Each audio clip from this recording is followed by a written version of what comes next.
here? There we go. Fantastic. There we have an icebreaker. So before I go into our introduction, it'd be lovely to hear from everybody what brings you to today's event. You're interested, you're passionate, you've got some expertise in nature, in the equity side of things around access, or maybe you're just generally here and popped along the Zoom room and thought it was quite interesting. There's no other category, but if you have anything fun and quirky, feel free to add it in the chat. Now, while you're doing that poll, I just thought I'd kind of introduce why we are all here today. And that is to discuss the BTO's Together Through Nature project, which took place in, and I hope I say it right, Thetford, in 2024. Really looking at the role of nature and community. And so I'm so excited to introduce a very good friend and colleague of mine, Natasha from CSC, to talk a little bit about her perspective on the project, how it got off the ground, and why it was really important to make nature inclusive for everybody. So over to you, Natasha.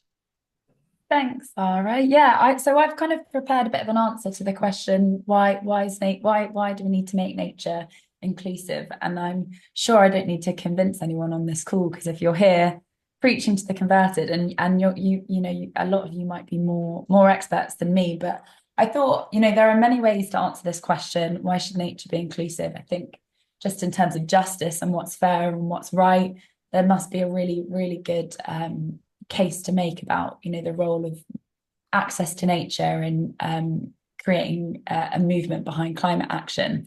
But I thought I'll answer from what I know and with health and community building in mind. And essentially, enjoying nature is good for our health. We have a massive health inequalities crisis in the UK, and nature clearly has the power to sort of reduce health inequalities. But the very people that are most likely to experience health inequalities are the very same people who are likely to feel excluded from nature. And so therefore we need to make nature more inclusive. So I thought I'd break that down a bit more. And also just to add, anyone who's sort of familiar with the 32 steps concept and framework will understand how we sort of see connection and community as being the creating the conditions for systems change. So there's a whole other argument to make there that I'm leaving out. I'm resisting going into today.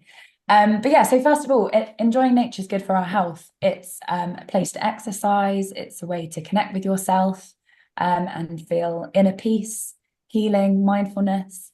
It's also an amazing place for connecting with other people. So it's a real opportunity for bringing people together, reducing loneliness, playing. I spent a lot of my childhood in nature playing, and generally to feel sort of much more in harmony with other people. I think when you connect with people outside of built up environments, you can kind of connect in a different way. And then there's also something to say about our relationships with herbs, plants, natural space, and landscape around us. So I think psychologically, or it's sort of intuitive that we know that it makes sense for human beings to spend time in nature. And my background is in evolutionary anthropology, so that I very much see things in that through that lens, that we spent most of our history as a species in a particular environment, and right or wrong, whatever that environment was is going to feel more natural to us. So enjoying nature is good for our health. But meanwhile, we've got this health inequality crisis in the UK, and many other countries like the UK are also experiencing that. And I think a huge reason for those health inequalities is the way that we've historically thought about health. So there's a long word I'm going to use here, which is epistemology. That's kind of a word to describe like our way of thinking about something. So our way of thinking about health, our health epistemology in the UK has been biomedicine. And really, biomedicine is all about eradicating disease rather than promoting health. I could talk for hours about how sort of biomedicine is, the reasons behind that is that biomedicine is deeply rooted in our colonial past. It was almost invented as an epistemology to eradicate disease so that people could keep working. And it really wasn't ever designed or invented as a way of thinking about health that's about making people healthy and about making people happy.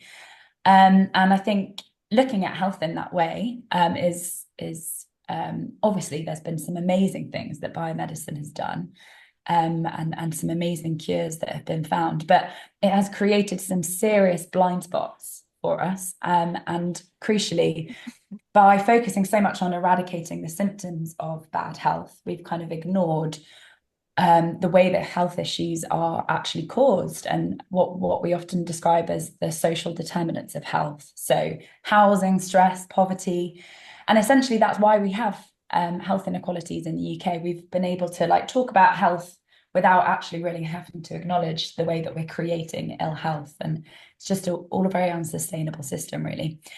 So health inequalities, what a mess. How do we get out of this mess? Well, nature is an amazing healer, as I started off with saying, and nature really does have the power to reduce health inequalities and buffer the effects of the social determinants of health. But many people feel excluded from nature. They maybe feel it's not for them, and there's some things around sort of identity and culture. They may feel unclear sort of what to do and how to move about in nature. And there's something there about sort of psychological safety and knowing your way around. And then there's also a whole bunch of tangible barriers like transport, the financial cost of accessing nature, and all of that more sort of tangible stuff. So clearly, we need to make nature more inclusive to unlock its potential, and make people happier and healthier. And I would love to, I've lost the chat, but I would love to see, what others think, and what I might have missed there, and different angles that you might take, sort of answering that question. And I also wanted to end by saying I sort of talked a lot about all the problems, but the health system, I think, is really trying hard to change and really has seen the consequences of having those blind spots. And there's a move to obviously our health systems have been built on our old health epistemology. So changing those systems to work towards a new one is hard and it takes time. But I've seen some really amazing work happening, and you all being here today, I think, is evidence of that. And a key thing there is this shift towards social prescribing and valuing voluntary and community sector organisations like BTO and like some of the others that will be on the call today. Because of the work that they do, promoting health and preventing health issues from arising in the first place, rather than just treating symptoms. So I hope that gives us a nice kind of, opening. Thank you so much, Natasha. And actually, I was going to bring up the social prescribing. You're absolutely right. I think people are now catching on that we need to get people out. We need to get them using the outdoor space. It's around us. It's naturally very healing. And particularly because people are at home a lot more, on devices a lot more, we're just physically not as mobile as we should be. And that has a knock-on effect on our mental health as well. So thank you so much for sharing those insights. I'm delighted now to introduce Ayan to talk. Hopefully I've said your name right, from the BTO. It takes a while. I know, I'm so sorry. It's a very cool name. It's too cool. Who's the Director of Engagement at the BTO. Do you want to tell us about the same point around, how we can, why it's important for nature to be more inclusive, and I guess your work around this? Mm-hmm. Yeah, sure. Thank you, Zara. No worries about the pronunciation. You're not the first, and I'm sure you're not going to be the last. So it's great to be here today to talk about the work we've been doing. I'll maybe give a little bit of an introduction to BTO for anybody who's not familiar with our organisation. So we're a national charity that is based, our headquarters are based in Thetford in Norfolk, in a beautiful 12th century nunnery. We're privileged to have an amazing building, lovely gardens and a nature reserve within walking distance of the town centre of Thetford. And the core, so BTO has been in existence for 95 odd years, and our mission has always been around monitoring bird populations, our wild bird populations, as a kind of measure of the health of the wider environment, really. So we've been doing this, some of our monitoring surveys and schemes have been running since 1933. And in addition to the kind of core monitoring of how our bird populations are faring, we do applied research to understand why they may be changing. So what are the drivers of those changes, and what can we do to influence those changes? So if there has been a big decline in a particular population, let's understand what's driving that decline and how we might be able to reverse that decline through policy or land management changes. Or other changes. And all of the time throughout our history, a lot of the work that we've done has been volunteer powered. So at the moment, we've probably got 30 to 40,000 volunteers taking part in our surveys. There are a broad range of bird watchers of a range of skill levels right throughout the UK, and our expertise has been in designing ways of engaging them to enable them to contribute useful data that we can turn into reports and statistics and information that can positively influence the direction of the environment. So that's of course a key part of all of that, of being able to get people to engage in our work, is first and foremost inspiring them about birds. And we're lucky that birds are an amazing group of animals. You know, they're our most visible of all the wildlife, probably. They're easily recognized by a lot of people, and they're really engaging. You know, the stories of swallows migrating to Africa, of the swifts, of the cuckoos, all of these amazing stories, some of which comes from BTO's work, inspires people all the time. And so we're really fortunate to have a really interesting subject to work with, through which we can engage people. I guess we've learned as an organisation that to have the biggest possible impact for birds and for people, we need a broader range of people to be engaged with and participating in our work. I mean, I'm sure if I asked you to imagine in your head a science kind of focused bird watcher, you would probably picture somebody who looks quite a lot like me, I imagine. And you can't even see that I'm wearing white socks and sandals under my desk. So we're really painfully aware that we need to diversify the range of people we reach, and involve those who have been and continue to be really badly underserved by the whole environmental sector.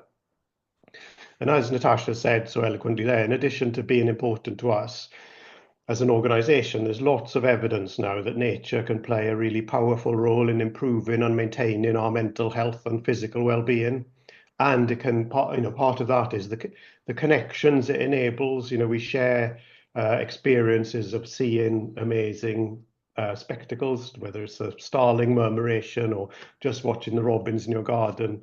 These shared moments with nature can really be powerful connectors for individuals and communities. I kind of really feel like those benefits that nature brings shouldn't be ring-fenced for the privileged few who know where to find it and how to access it. And as an organisation that's got, you know, an established reputation as an authority on nature and has lots of staff who've got amazing knowledge and experience of where to find nature and what that nature's doing, and you know, all of those things, we shouldn't be part of the barrier that prevents people from accessing it. Quite the opposite, in fact. And as our inclusion work has developed, I've felt more like, really, as an organisation, we have a moral duty and a responsibility that we make sure we help as many people as possible to also find their connection with nature. So from an organisational point of view, I think making nature more inclusive is vital for us to have the biggest impact for birds. And from the perspective of our audience, engaging with nature can bring a host of benefits to their well-being. I think the other big driver more recently is the kind of urgency with which we need to take action now. So there are two motivators here. I think, you know, the joint climate and biodiversity crisis being one, of course. You know, nature is in a dire state. The planet's in a bad way. We need to take really urgent action to change the trajectory of those things. Otherwise, the future is bleak. And the other is the growing evidence for the benefits for people. And I'd say over the last 10 to 15 years, those two motivators have really moved up the agenda a lot. And so I think society as a whole is much more aware of the importance of biodiversity and of climate and the threats they're under, and also the benefits to people of being outside and enjoying nature. So lots of good reasons to be doing this, I think. Some real challenges, and I would summarize the motivations from a BTO perspective as a need for participants to contribute. We need more people to be taking part in our surveys and our schemes. We need greater diversity in our staff and our volunteers and our trustees in every part of our organisation to increase our impact, to make our organisation more effective. And people need the help and support that nature can bring. You know, I think there are a lot of people out there struggling, and they need all the help they can get, and we can play a part in offering a pathway into that. Thank you so much, Ewan. Hopefully I'm saying it right. Really, really brilliant. I particularly like the socks and sandals. I think that was a very good introduction.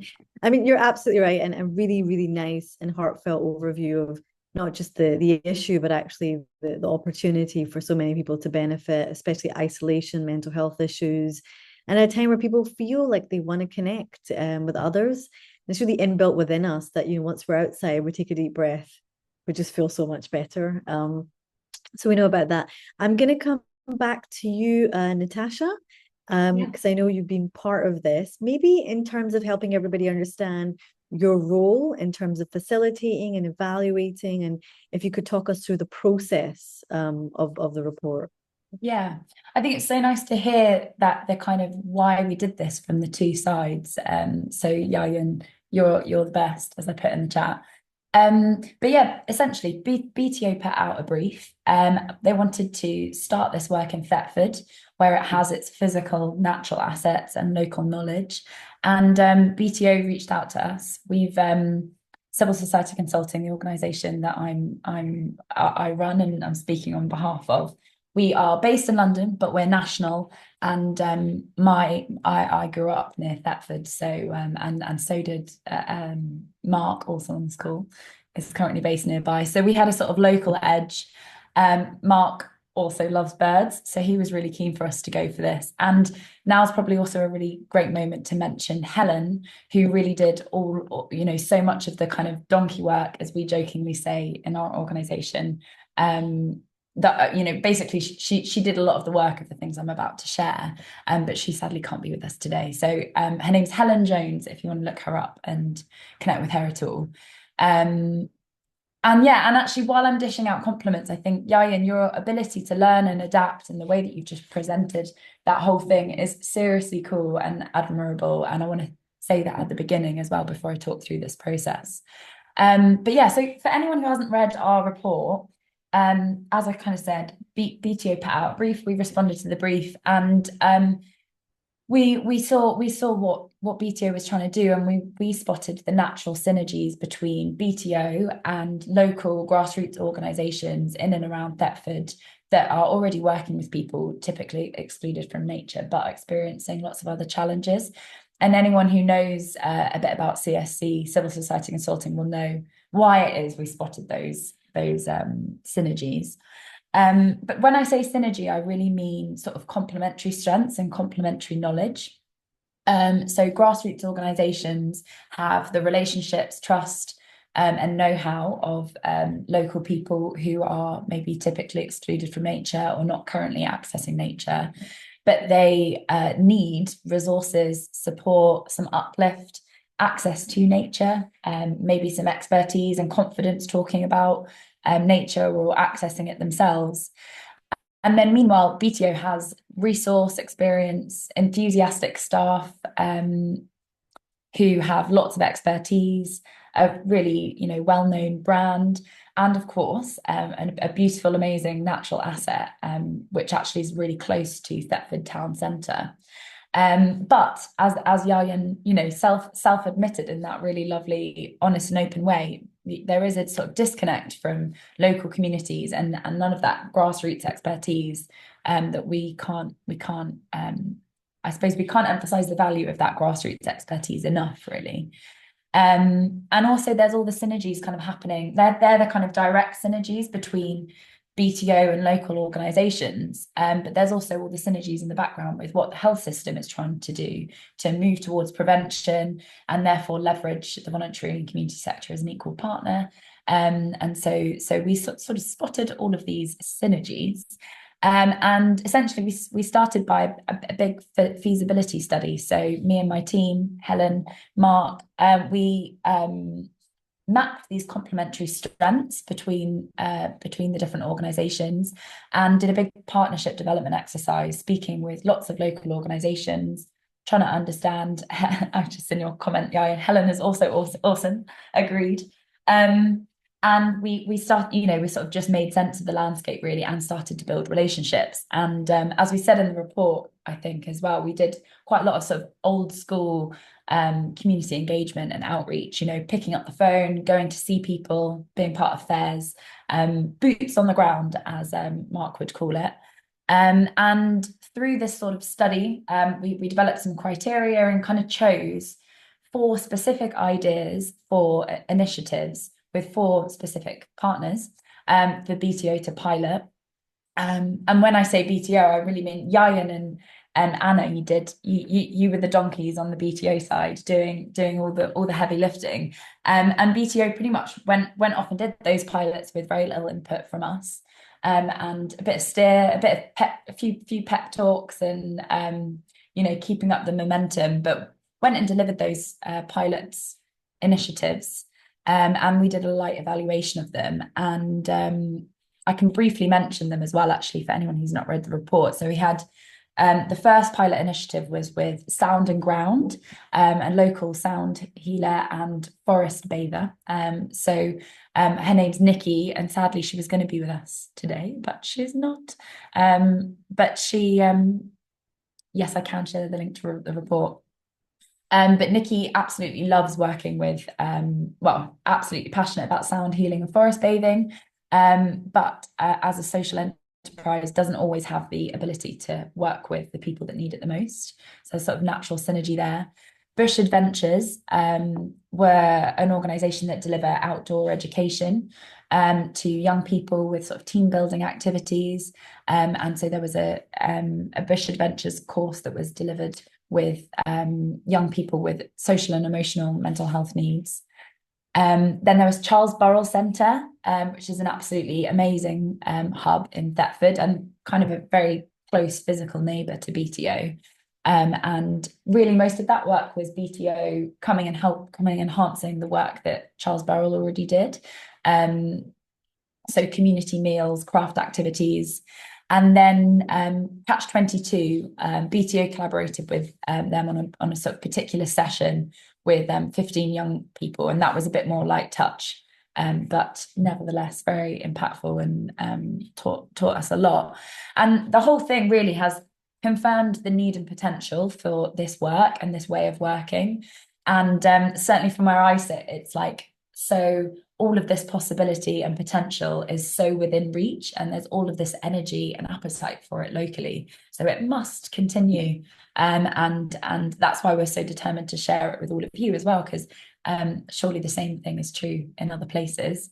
Of course, it all had a really positive impact in the here and now as well. So sort of 300 people, you know, benefited from the work, from the pilots themselves. But really the crucial thing is that it's all built the foundations for more work to happen locally, and hopefully for this model to be replicated elsewhere. And I think the 2 crucial things to pull out there are all of the knowledge that is now in Yayan's head and in Anna's head, and you know, within the brains of the BTO, and all of the relationships which are again sort of held in people, right?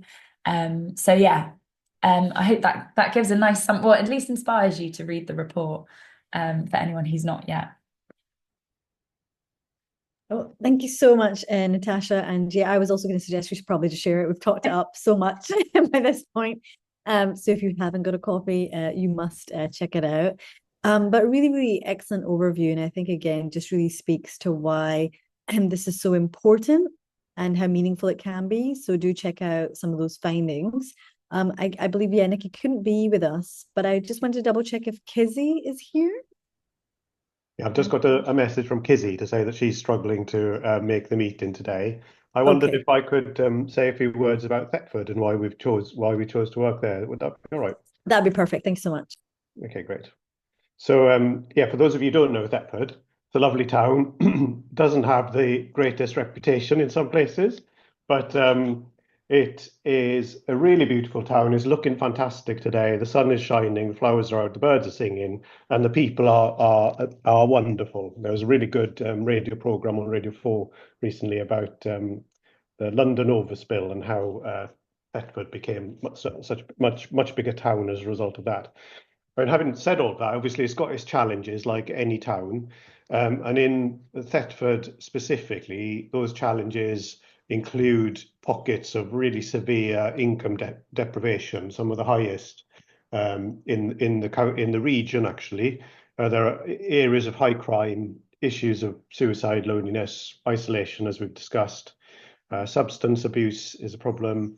And for our young people, we see a lot of kind of low aspirations, low levels of ambition, and low achievement.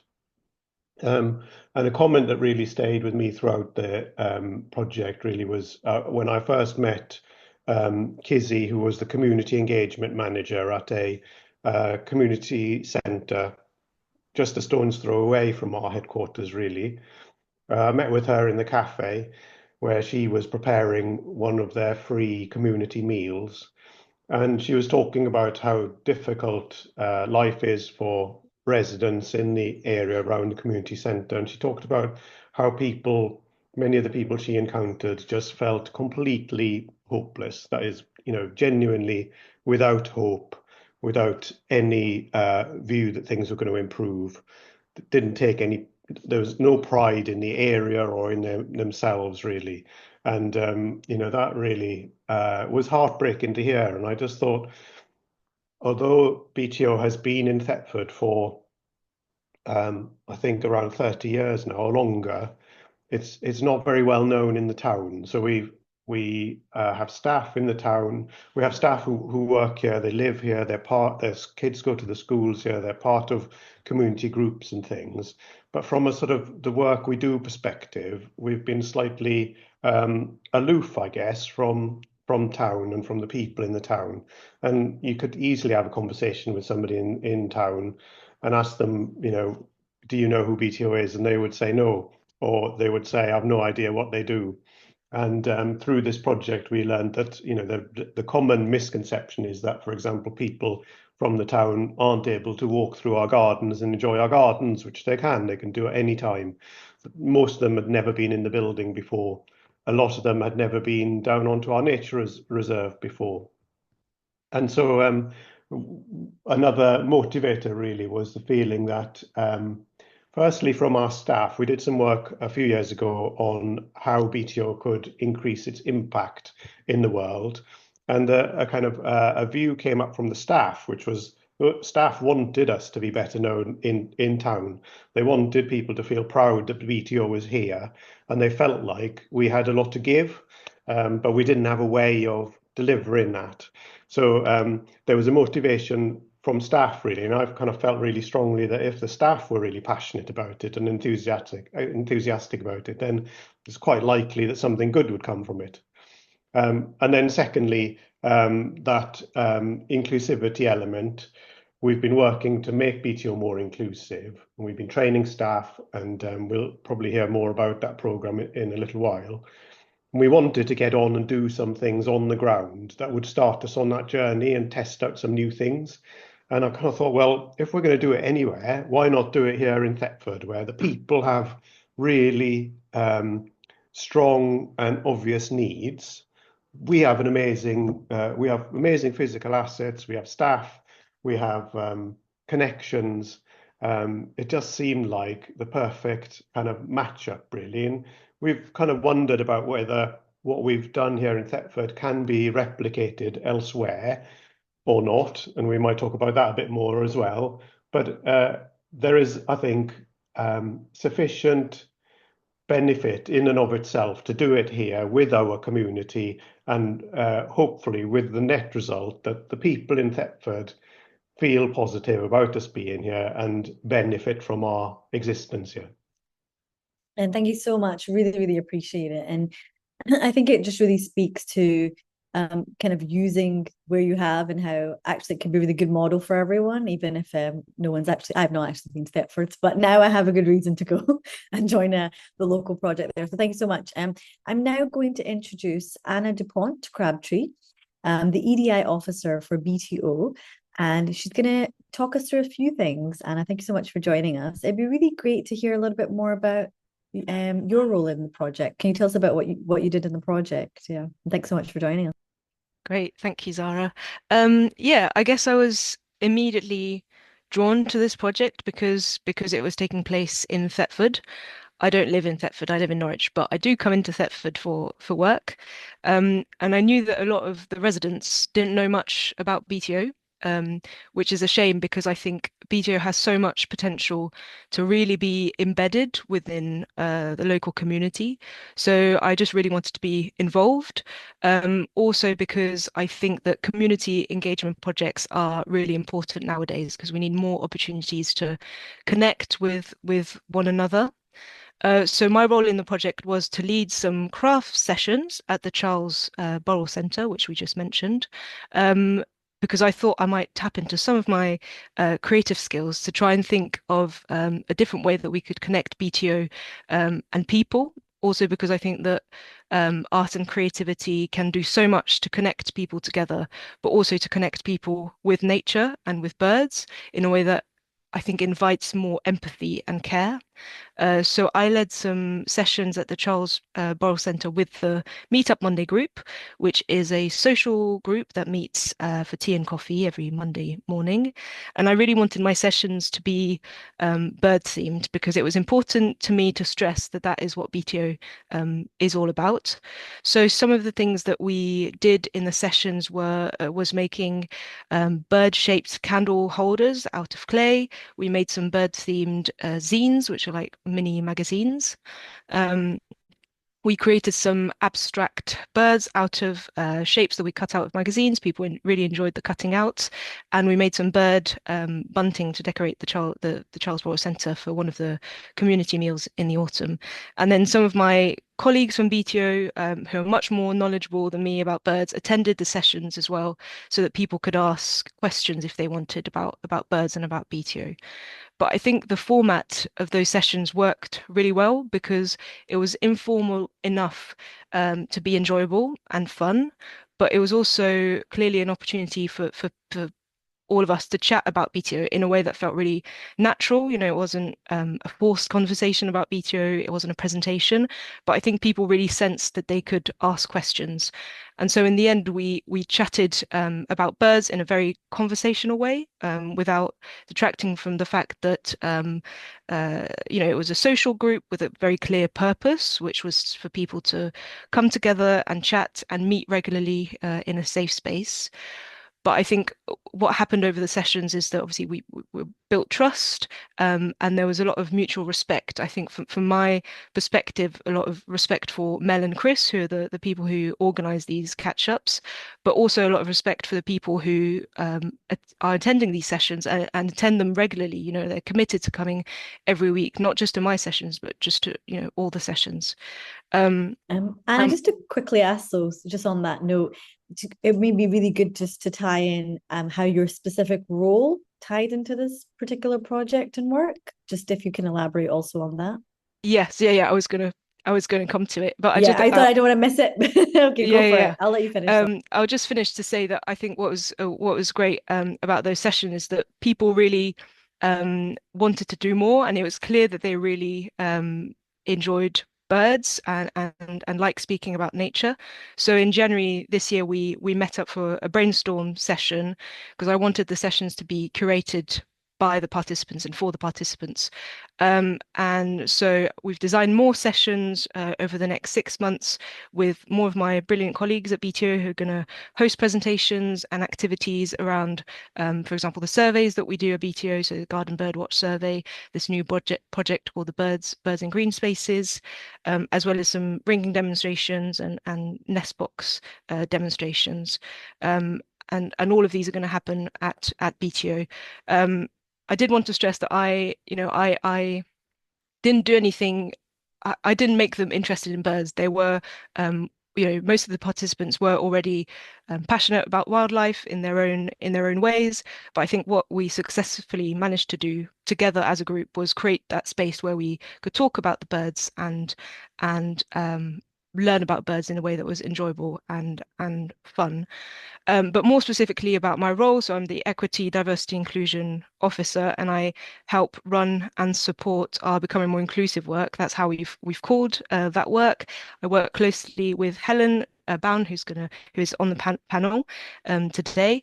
And so at BTO, we are striving to become a more inclusive and diverse organization, and we've done a lot of work already in this space because we know there's a lot of barriers preventing people from accessing nature as a whole, and the conservation sector and organizations like BTO. So we've mentioned barriers. Natasha, you've mentioned some barriers at the start, and I think what this project did was identify what those barriers were specifically for Thetford, but actually they are barriers that can be felt in a number of places across the UK, by lots of different people and communities.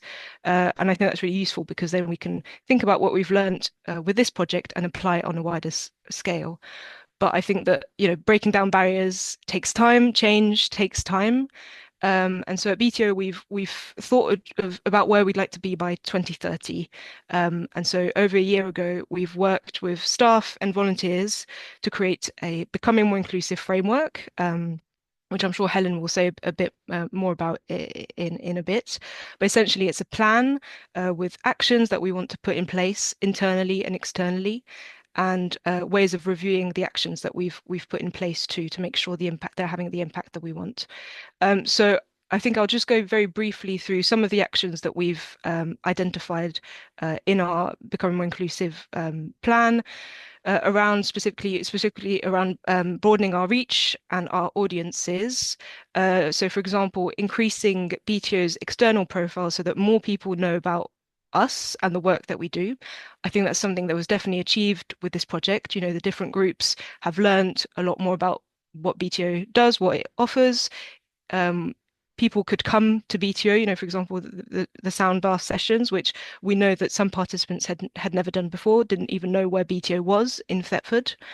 And then there's other actions in our plan around going out and talking to different people and engaging locally, focusing on welcoming and valuing everyone, and also finding out about how people want to engage with BTO in the future. And I think this last point is really important because obviously BTO can't achieve its objectives of securing a better future for birds if we don't have an active and a good community of staff, volunteers and supporters. But obviously, to be able to do that, we need to engage with a wide variety of people, because then we'll have more chances of succeeding in doing that. And I think in order to do that, we need to understand that not everyone has the same views and the same way of relating to nature. So if the first step is to instill a love for birds in people, because you can only care about things that you know and understand, we need to think of a wide variety of different ways in which to do that, to create opportunities and possibilities for people to engage. And just to finish, I think a project like Together Through Nature project really paves the way for people to find their own reason to care about nature and value nature, and also showing what BTO can offer. And I think for us at BTO, we realized how much BTO has actually how much we have to offer, but we need to do so in engaging and playful and making it relevant to people's lives. And I think we can do that by working collaboratively, which is what we did in this project, by partnering up with local organizations that are already doing brilliant work in the community. But yeah, I think this project has a lot to do with becoming more inclusive and diverse. Thank you so much, Anna. Absolutely amazing overview. Birds, meetup Mondays. I think I'm more than happy to sign up. And it sounds really wonderful that you're not making it intimidating for people, but actually really easy. You don't need to know too much, just come along, get involved, and take the benefits. So, really, really wonderful.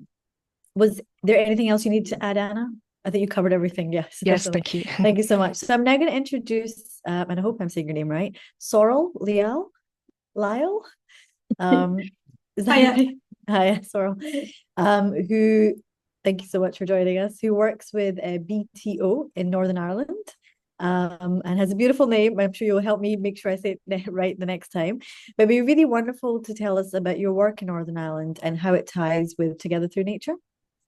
Yes, grand. You said it right. It is sorrel. Don't worry. Well, hey, okay, great, good. It's a plant. If anyone's familiar with the plant, then that tends to help, but it doesn't always work.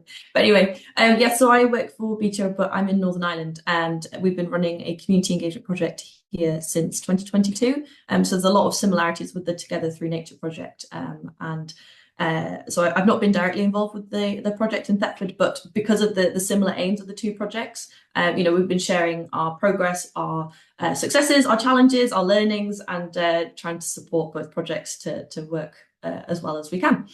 So I'll tell you a bit more about the Ripple project in Northern Ireland. So it started in 2022, and it's a 3-year project funded by the Lottery Heritage Fund. And it's really about engaging more people in local nature in Northern Ireland.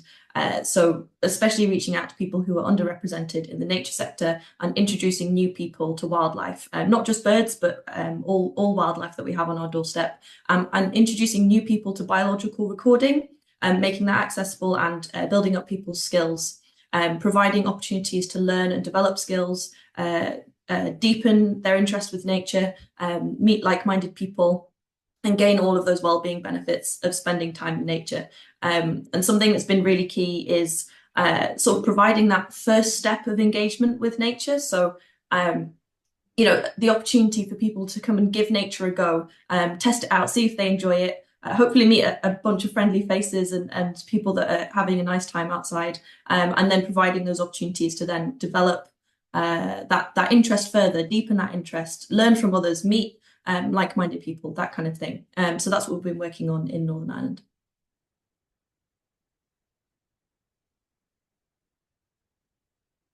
Oh, sorry there. I think I got stuck.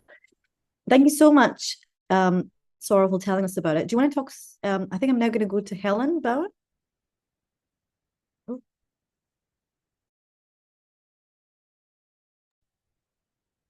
Hi. Oh, there you are, Helen. Okay, Yes. thank you so much. It took a while to unmute, sorry. Yeah, sorry. Yeah, I know. I think I was on mute and on video off. So, Helen, do you want to introduce a little bit about your work with BTO and how you've been Sure. supporting the EDI strategy in particular?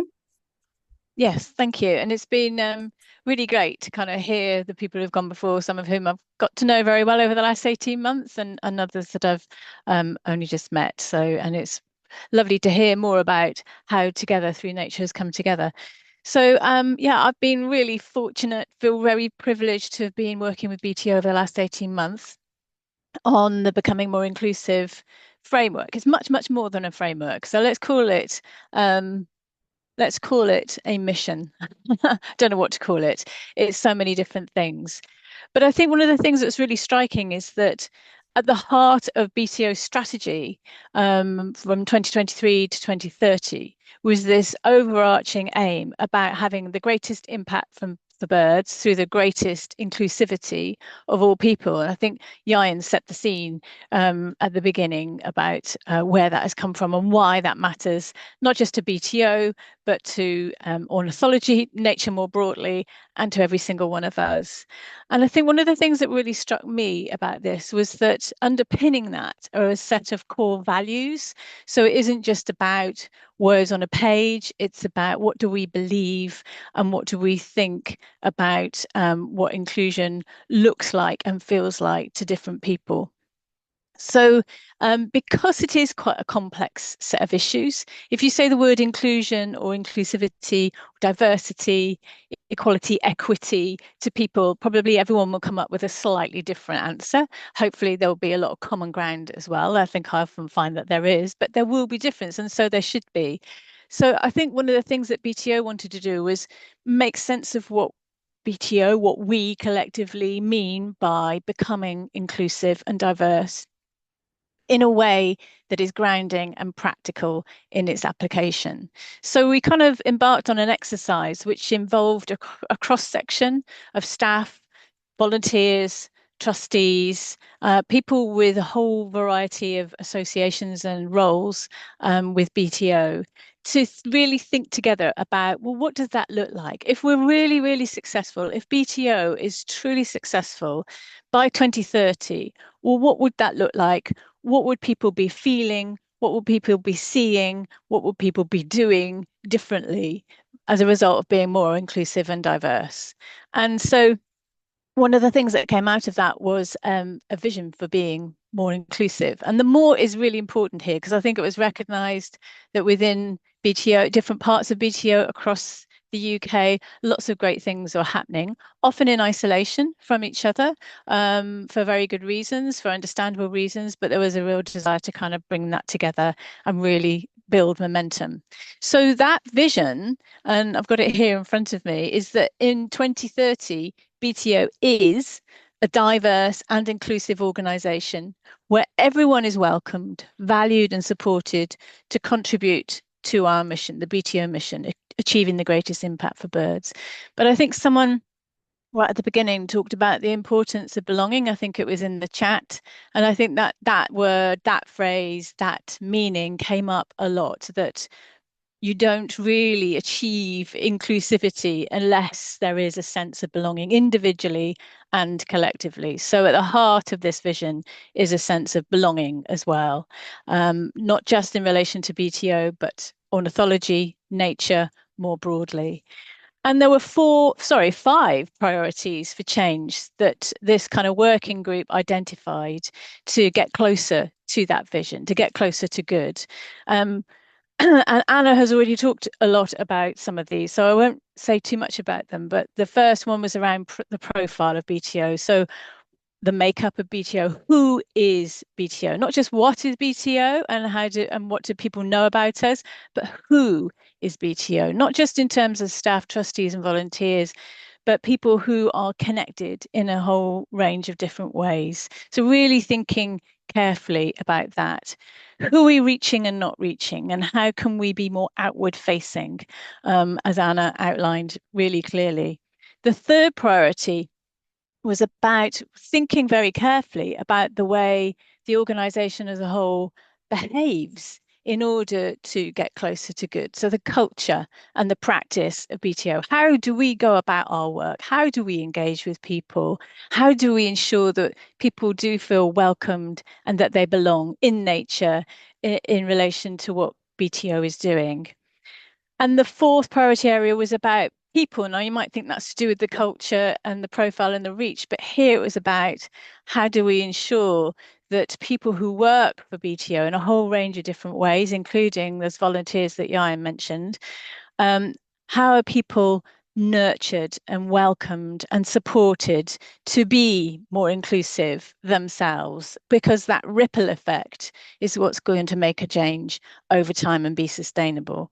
And the fifth one was about partnerships and alliances. So who are the kind of connections, who are the communities, who are the partners, who are the allies that we can learn from, BTO can learn from, but who we can collaborate with in a number of different ways. So I think you can see that across those five priority areas, those outcomes, the things that people have been talking about so far this afternoon fit in it probably across a number of different areas and outcome and activities that are associated with them. So, and one of the things that people have continued to do is to think really carefully about what are the actions, but also the enablers, the things that are going to help those changes to take place over time, not rushing, really paying attention, being genuine and authentic in the connections and relationships that BTO builds and spreads as it progresses and becomes more inclusive and diverse. Wow, thank you so much, Helen. It was really, really comprehensive. And I think excellent in the way that you're breaking down. This has an approach and a philosophy to actually change something. So we know what we're doing. We're not just exploring nature, but we actually are trying to break down each of those barriers to access, but also think about who is being really impacted. Yeah. So thank you so much, Helen. We will come back to you in the panel now. So I'm going to go back to Ewan, which I don't know. I think your name's going to change every time I say it. I'm so sorry.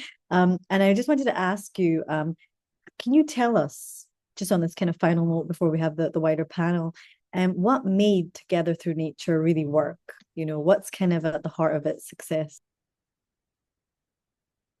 Yeah, thank you. So I would say, first and foremost, I think we were really fortunate that there were people in our community who could see the potential of us working together and brought their amazing positive energy to the project. It was just so reassuring because we came into this a bit apprehensive, really, that we weren't sure that we had an offer that the community would be receptive to. We weren't sure how different groups in our local area felt about us, what interactions they'd had with us before. And so having a really positive response from people who are already working with these groups was just really reassuring and encouraging about what we were trying to do. And that has continued right throughout the project. So there was real buy-in from the partners that we chose, that they also wanted to do good things, as Natasha mentioned, I think. Nikki, who was doing the sound bathing and forest bathing sessions, she really wanted to give more to the community and couldn't for various reasons. And this project enabled her to do that. So that was really good. I think the other thing was that although we're lucky to have staff like Sorrel and Anna, who I think are naturally gifted in engaging people with our work, with nature and things. This was a kind of a new proposition for us, a new challenge, and I felt like we really needed a bit of reassurance and support, and maybe a bit of kind of holding our hands and cheerleading.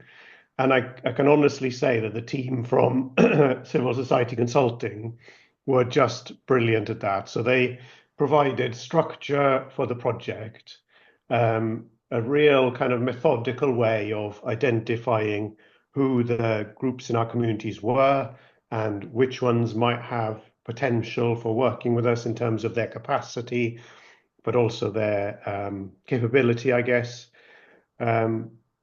And helping us think about what our offer was going to be and making sure that that was an offer that was authentic to us, matched our objectives, and was something we could realistically deliver.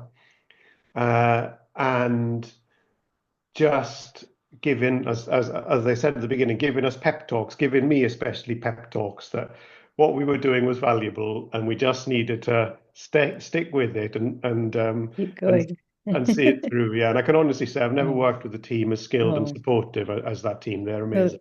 Thank you so much. I am keen for us to make this a little bit more interactive, so if I can get everybody. I'm also just popping a couple of well, not a couple, quite a lot of the sort of active ingredients that are in the report, but I thought I'd just dump them in the chat.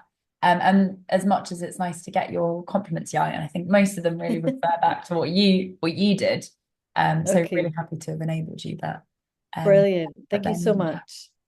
So I'm going to just bring on everybody who's just shared some comments. I wanted to quickly come to Sorrel, but it is if there's any questions that anybody has for any of the panelists, they are going to be available, and then we're going to go into breakout rooms. But just wanted to come to you, Sorrel, just to talk a little bit more about the Ripple project in Northern Ireland, because I know that was particularly quite interesting, if you wanted to share something on that.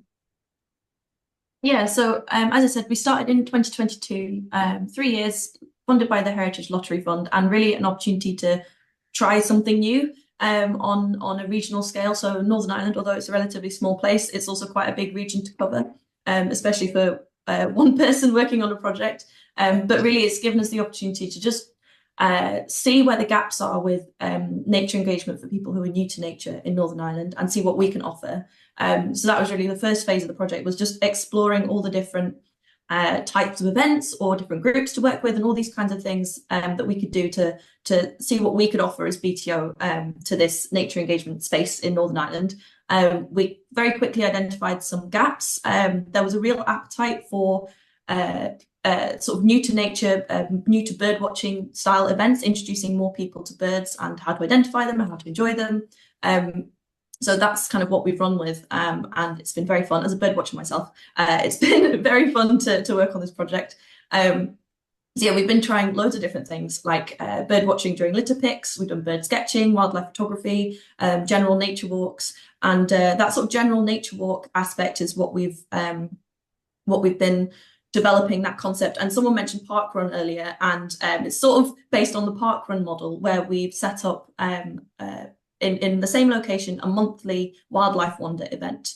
So we call them wildlife wanders, and it's the chance for a group of people to get together each month and enjoy the wildlife of a local green space. And these are volunteer-led, so we've recruited volunteers to co-lead and lead these events. And it's really just a friendly group of people who are out exploring their local green space each month, learning about the wildlife, enjoying the wildlife, learning from each other, and meeting like-minded people and gaining those well-being benefits of being out in local green space. So that's what we've really been promoting for the last last year or so of the project. We have them in 3 locations around Northern Ireland now. One thing that's been very evident in Northern Ireland is that most nature engagement takes place in the east of Northern Ireland and sort of close to Belfast. So we've tried to, whilst we've been doing some stuff in Belfast and the surrounding area, we've been really trying to prioritise our efforts elsewhere, specifically in the west of Northern Ireland, which is less populated. So it's harder to get people to come along to events because there's fewer people. But I think it's been really worth our efforts to try and build up a community of people who are out exploring nature every month. And learning from each other. And we've had the same people coming along every month. We've had people coming along to try it out and see if they like it. I've had people say to me, "Oh, I walk around here all the time with my dog, but I've never bothered to look at the wildlife before. I had no idea all of this wildlife was here to see around the corner from my house." That kind of thing. And that is just like, just shows us why we're doing it, which has been really, really rewarding. And yeah, there's a lot of overlap with the Thetford Together Through Nature project, and as Natasha's put in some of those ingredients of success in there, I think one thing that has really, really benefited the Ripple project is an ability to innovate, a freedom to innovate and think creatively and try new things, and it doesn't matter if it doesn't work. And that's really been key. So that's thanks to the attitudes of the staff working on it. So my manager, me, people who are helping me work on this project, but also all the community groups we've got involved with, and the volunteers that have come to us or we've found who are really keen just to try stuff out and share their passion for nature with other people.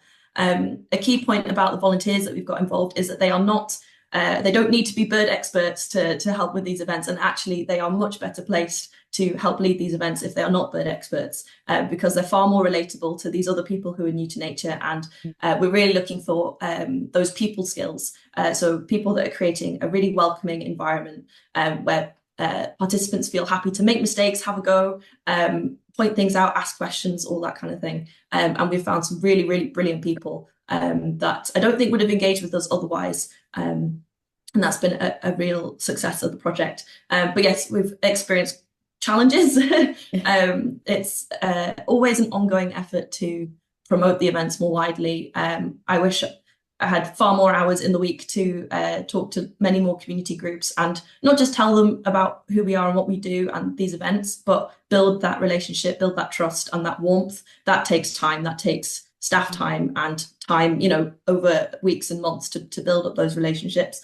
And it'd be great to have more resource to be able to do that. So yes, I'll leave it at that for now. But that's the Ripple project in Northern Ireland.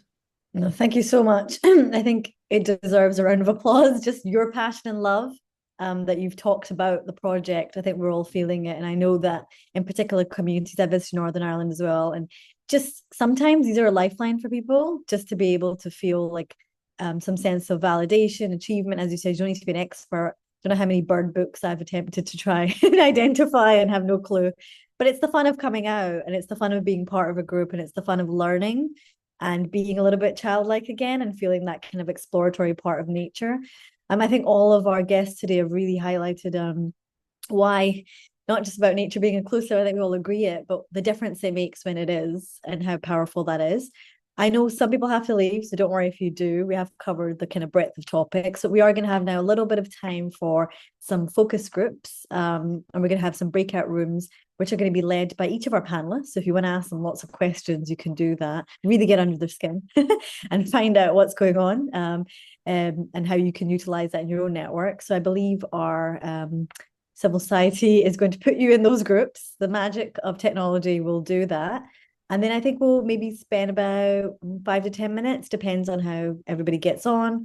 We'll come back, share some reflections, and then wrap it up. So really looking forward to that. And if you haven't, roll the shoulders back, go for a stretch, stand up. We've all been sitting. The nature of nature is to move. So don't sit too still or you will get a bad back. And I'll pass it over to the team now to put everybody into break rooms.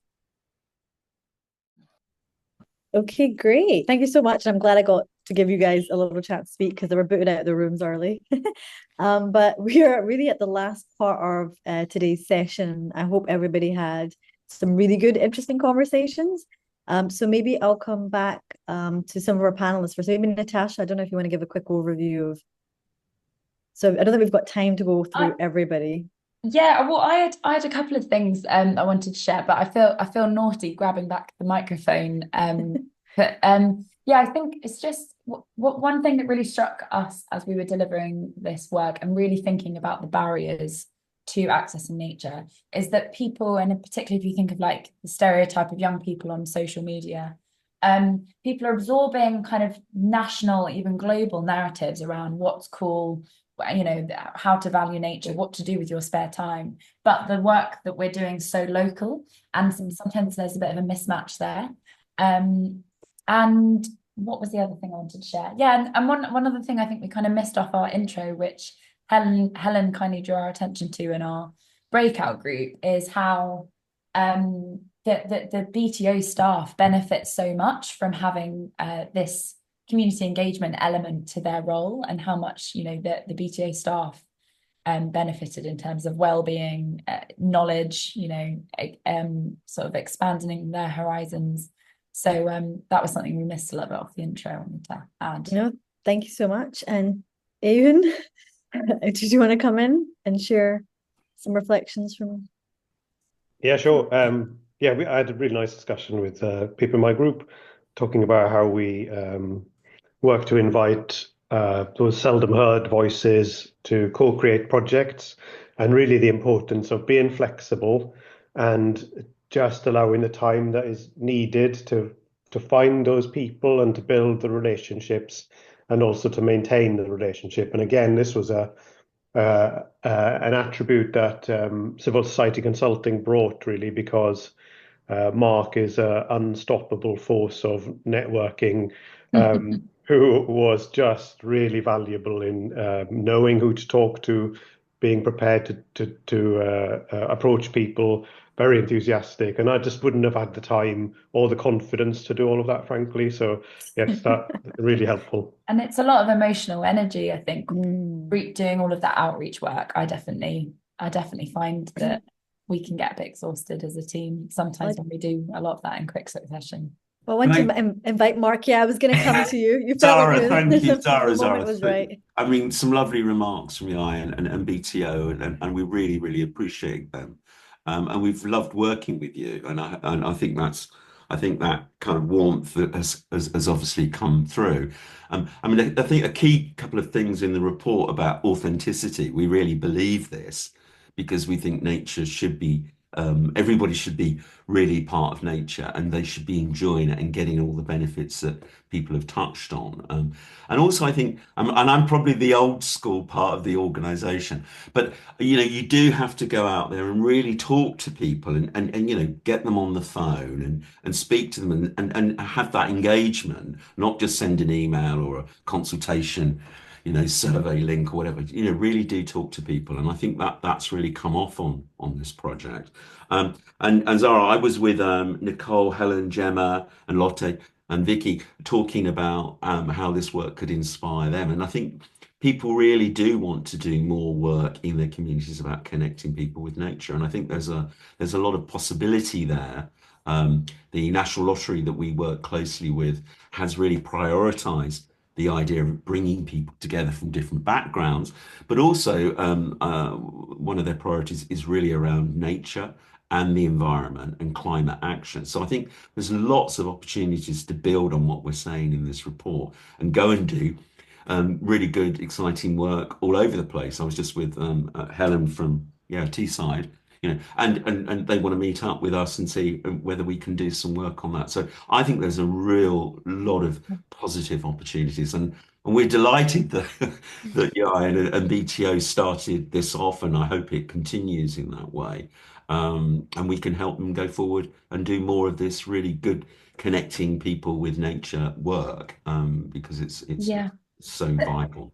For anyone on the call who that sort of appeals to, I think we do have a bit of an idea brewing where we've got a partnership between us as Steps to Togetherness, BTO and other local partners to do some cool stuff, recycling the same models and using the Steps to Togetherness framework.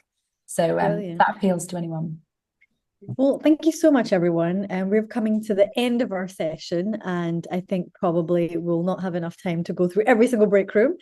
But today has been quite an insightful walk through nature, and I guess a kind of real call for inclusion. And whilst we're not all in Thetford, and we probably are going to Google it after this to figure out how we can get there and meet some birds and get involved in some of the local projects, I think the idea of this is to come and take it back to your local community. And I'm going to come to you, Natasha, for some closing remarks. And if anybody else does need to stay. It's just to say, whoever is in Thetford, let us know, because we're going to do some really great workshops with BTO at BTO. It's called Building Connections Workshops. We'll send more information just to sort of continue the work and develop partnerships that would continue the work. So those that are local, reach out and let us know. Brilliant. Well, there you go, guys. You've got no excuse now. I want to thank everyone from BTO, CSC, the wonderful panelists, all of you for joining us. I hope you have walked in togetherness through nature and really understood the benefits of how you can make this a local project where you are, because that's the point of it. But most importantly, to encourage people to get out there and start small. It's about taking lots of little steps in order to make the big leaps after, therefore, and the trek up the mountain even after that. So thanks to everybody who's been able to join us. If you need to stay behind and chat with anybody or get some contacts, just put it in the chat or do stay behind. But from all of us, I do hope you have a wonderful Thursday afternoon and some sunshine wherever you are. And Zara, your host, I hope I did okay too. So have a great afternoon, everyone. Take care and goodbye. Thanks, everybody. Thank you.